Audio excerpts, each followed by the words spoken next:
va mon pays? Où va le pays des hommes intègres? Pays de Thomas Sankara, de Norbert Sango, pays des vaillants combattants pour l'intégrité territoriale. Où va le Burkina Faso? Et comme le disait Norbert Sango, personne n'aura un avenir dans un pays qui n'en a pas. Et nous assistons depuis des années 1960 d'un certain nombre de coups d'État. Et de coup d'État en coup d'État, le RSPCM est parvenu au pouvoir. Un coup tant attendu par certains millions de Burkinabés. Parce que l'insécurité était devenue exagérée.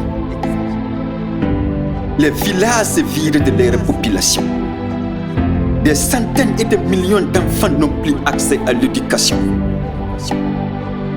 Et nous comptons par jour des dizaines et des centaines de veuves.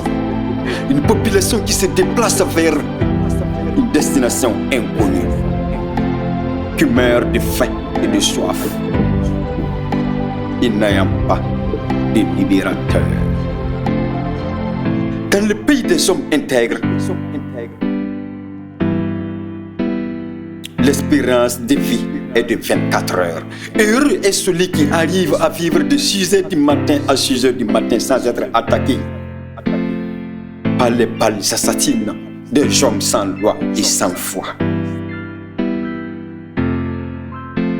Ainsi, de dénonciation en dénonciation, de cri en cri, de pleurs en pleurs, de deuil en deuil, certains présidents se sentaient comme étant des présidents du deuil national. Mon pays avait la rage et la soif d'être libéré de ce joug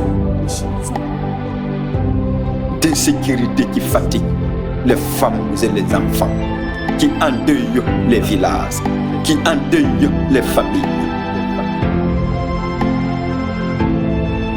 Et chaque jour, nous entendons par-ci et par-là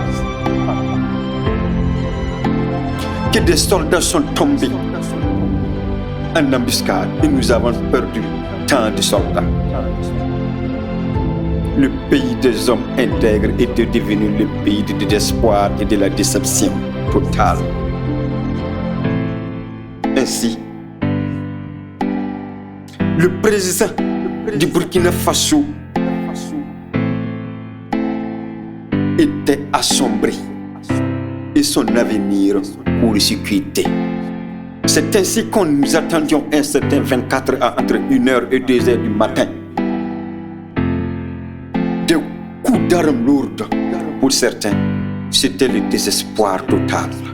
Et pour d'autres, c'était l'espoir.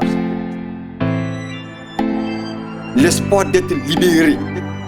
L'espoir de revivre la vie des vrais Burkinabés. Et pour certains observateurs honnêtes et conscients, le coup d'État n'était qu'un mythe.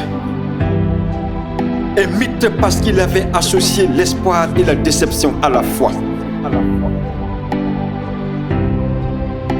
Mais, si je pouvais parler au grand Yamba,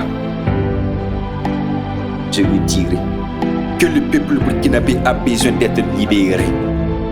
Que les déplacés internes ont besoin de retourner chez eux et de vivre leur vie normale. Je lui dirai que les soldats ont enfin envie de vivre sans stress et de vivre sans compter leur nombre de jours de vie sur cette terre. Si je pouvais parler au grand Yamba, je lui dirais: on ne devient pas un grand libérateur pour un peuple désespéré. On l'est. Alors, monsieur Yamba, je vous remets la plume d'écrire votre histoire sur la base des grands hommes du Burkina Faso. Et c'est à vous d'en décider si vous allez écrire votre histoire sur la base des héros ou sur la base des héros.